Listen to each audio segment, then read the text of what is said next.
Este podcast é um oferecimento de Construtora Vimarra 43 99993 0033, Londrina, Paraná. Grupo Predial, Gestão e Contabilidade para Condomínios 43 33 38 20 55, Londrina.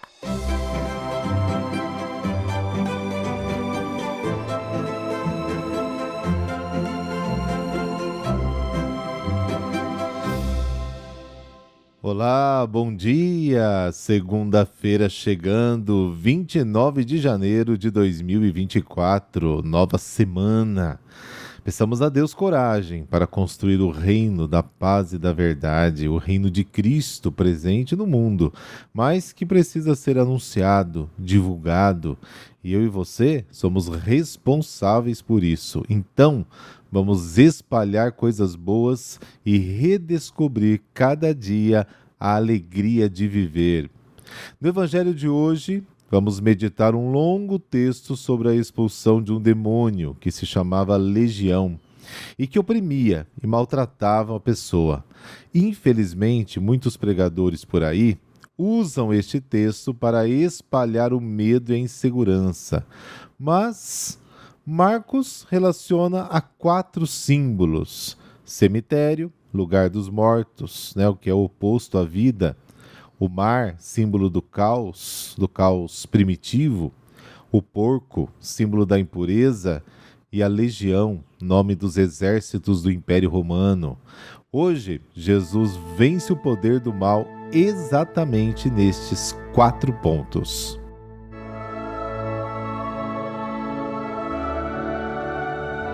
Pelo sinal da Santa Cruz, livrai-nos Deus, nosso Senhor, dos nossos inimigos. Senhor nosso Deus, que confiastes ao ser humano a missão de guardar e cultivar a terra, e colocastes o sol a seu serviço, dai-nos a graça de neste dia trabalhar com ardor pelo bem dos nossos irmãos e irmãs, para o louvor de vossa glória. Amém.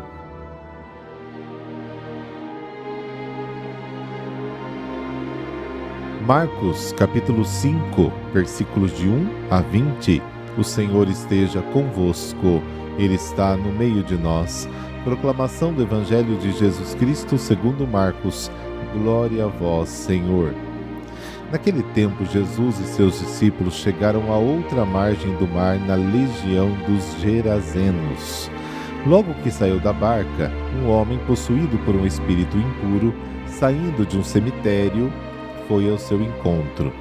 Esse homem morava no meio dos túmulos e ninguém conseguia amarrá-lo, nem mesmo com correntes. Muitas vezes tinha sido amarrado com algemas e correntes, mas ele arrebentava as correntes e quebrava as algemas, e ninguém era capaz de dominá-lo. Dia e noite ele vagava entre os túmulos e pelos montes, gritando e ferindo-se com pedras. Vendo Jesus de longe, o endemoniado correu, caiu de joelhos diante dele e gritou bem alto: Que tens a ver comigo, Jesus, Filho do Deus Altíssimo? Eu te conjuro por Deus, não me atormentes. Com efeito, Jesus lhe dizia: Espírito impuro, sai desse homem. Então Jesus perguntou: Qual é o teu nome? O homem respondeu: Meu nome é Legião, porque somos muitos. E pedia com insistência para que Jesus não o expulsasse da região. Havia aí perto uma grande manada de porcos pastando na montanha. O espírito impuro suplicou então: Manda-nos para os porcos, para que entremos neles. Jesus permitiu. Os espíritos impuros saíram do homem e entraram nos porcos. E toda a manada, mais ou menos uns 2.000 porcos, atirou-se monte abaixo para dentro do mar, onde se afogou. Os homens que guardavam os porcos saíram correndo e espalharam a notícia na cidade e nos campos. E as pessoas foram ver o que havia acontecido. Elas foram até Jesus e viram o endemoniado sentado, vestido e no seu perfeito juízo, aquele mesmo que antes estava possuído pela legião, e ficaram com medo. Os que tinham presenciado o fato lhes explicaram o que havia acontecido com o endemoniado e com os porcos. Então começaram a pedir que Jesus fosse embora da região deles. Enquanto Jesus entrava de novo na barca, o homem que tinha sido endemoniado pediu-lhe que o deixasse ficar com ele. Jesus, porém, não permitiu. Entretanto, lhe disse: vai para casa, para junto dos teus, e anuncia-lhes tudo que o Senhor, em sua misericórdia, fez por ti. Então o homem foi embora e começou a pregar na Decápole tudo o que Jesus tinha feito por ele. E todos ficavam admirados. Palavra da salvação. Glória a vós, Senhor.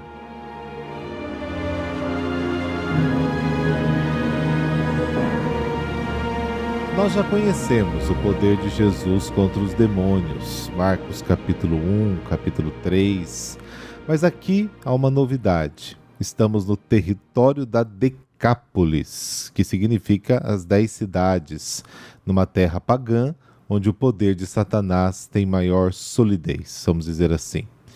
Um sinal concreto da terra pagã é aquela grande manada de porcos pastando na montanha, que é o lugar reservado ao culto e à oração. Lembremos do significado da montanha em todo o Antigo Testamento. O porco é um animal impuro, abominado pelos judeus, e que só pode ser encontrado em terras impuras e pagãs. No endemoniado Gerazeno prevalece um instinto de morte. Ele odeia a vida dos outros e prejudica sua própria vida, vive em tumbas. O demônio que mantém este homem escravizado se chama Legião, ou seja, uma coalizão de demônios.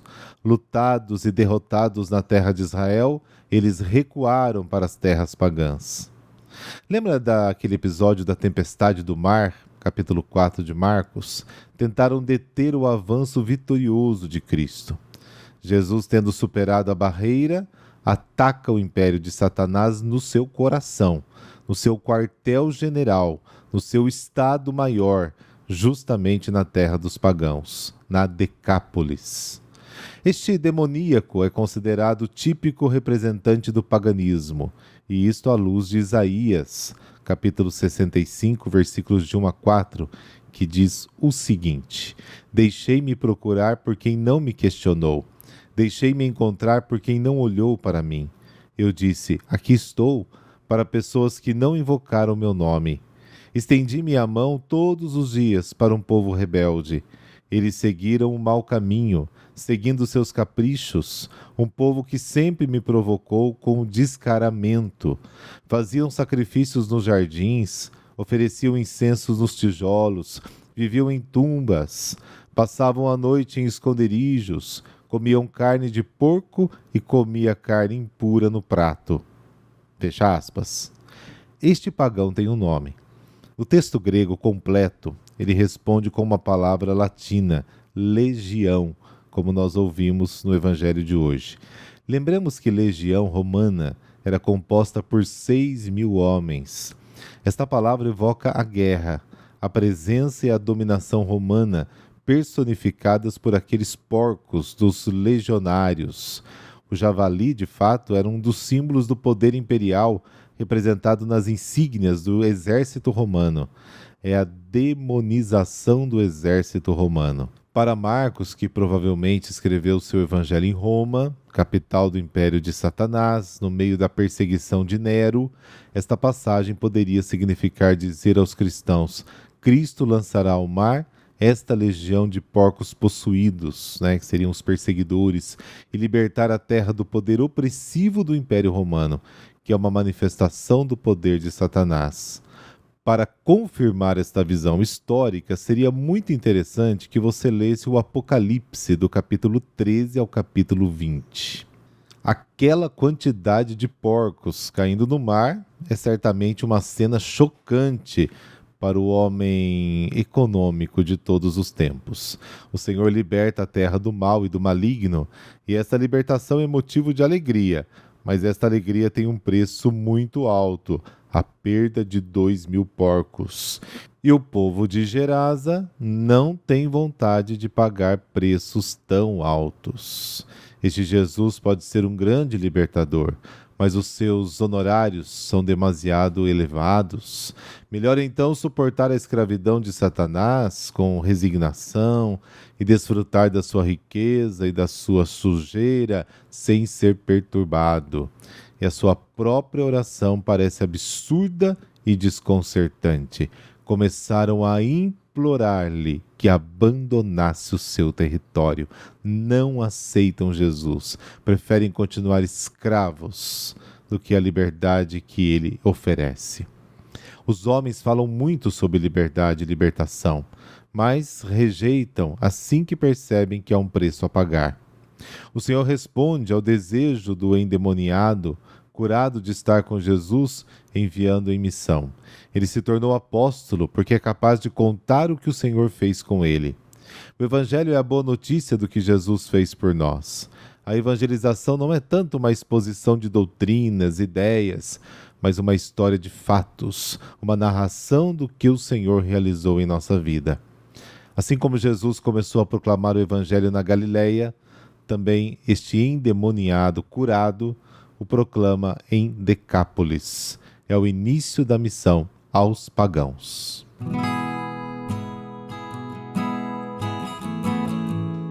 São Pedro Nolasco. Ele nasceu no ano de 1189, na França, numa família muito rica. Mas, desde pequeno, teve muito amor aos pobres, os ajudando como podia. Trabalhou com o pai, que era mercador, quando ele se estabeleceu em Barcelona, na Espanha. Ali ele pôde ver o sofrimento físico, moral, espiritual dos que haviam sido feitos escravos dos invasores durante as guerras de conquista.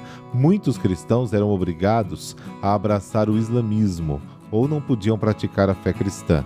Maus tratos e trabalhos pesados. As mulheres eram abusadas sexualmente, muitos eram vendidos como mercadoria. Aos 20 anos, Pedro começou a comprar os cativos e libertá-los, 300 da primeira vez. Falecido seu pai, utilizou toda a herança em contínuos resgates. Mas somente os seus esforços, ainda que com a ajuda de alguns outros, eram insuficientes. Além disso, agravava na Espanha uma peste que dizimava a população. Pedro ajudava os doentes no hospital de Santa Eulália, que mais tarde acolheria 40 dos libertos pela obra de Pedro. Em 1223, após orações e uma visão de Nossa Senhora, de quem ele era muito devoto, Pedro resolveu fundar uma ordem voltada para a redenção dos cativos. Se aconselhou com São Raimundo, seu confessor, que tivera a mesma inspiração e obtiveram a aprovação do rei Jaime I de Aragão e de Dom Berenguer de Palau, bispo de Barcelona. A Ordem da Virgem Santíssima das Mercês para a Redenção dos Escravos, conhecida como Ordem dos Mercedários, teve suas constituições redigidas por São Raimundo e aprovadas pelo Papa. Além dos votos de obediência, pobreza e castidade, comuns a muitas outras ordens religiosas, foi acrescentado o voto de sacrificar os bens e, se necessário, a vida para o resgate dos escravos. E, de fato, milhares de mercedários morreram para cumpri-lo. Durante 31 anos, Pedro foi o superior e, neste período, milhares de cristãos foram libertados. Faleceu no dia 6 de maio de 1256 em Valência, na Espanha, e atualmente a sua ordem atua junto aos encarcerados e nas missões. Bom, impossível, não relacionar diretamente a obra de São Pedro Nolasco ao sacrifício de Cristo na cruz. Ninguém tem maior amor do que aquele que dá sua vida por seus amigos. João capítulo 15. Também não é simples coincidência a atuação de Nossa Senhora, que gerou Jesus e também gerou a decisão de Pedro de fundar a sua ordem. Maria e Jesus agem sempre juntos. A ação dos mercedários é literalmente a vontade encarnada de Deus, que é amor, amor concreto aos irmãos, dar a própria vida pela liberdade do próximo. Infelizmente, ainda hoje podemos ver a mesma situação conhecida por São Pedro Nolasco em várias partes do mundo, quando acontece uma guerra, mas também nós, vamos dizer a verdade, que muitas vezes, como diz o Evangelho de hoje, queremos a liberdade, mas não queremos pagar o seu preço. Talvez seja a hora de atualizar o carisma mercedário, certamente na escala menor dos pequenos sacrifícios que devemos fazer pelos irmãos dia a dia. Senhor de infinito amor, bondade e doçura, concedei-nos pela intercessão de São Pedro Nolasco a graça de viver seriamente a caridade e sermos livres do pior dos cativeiros, a escravidão do pecado. Amém. Abençoe-vos o Deus que é todo-poderoso, Pai, Filho e Espírito Santo. Amém. Boa semana para você e amanhã a gente se fala por aqui. Até lá.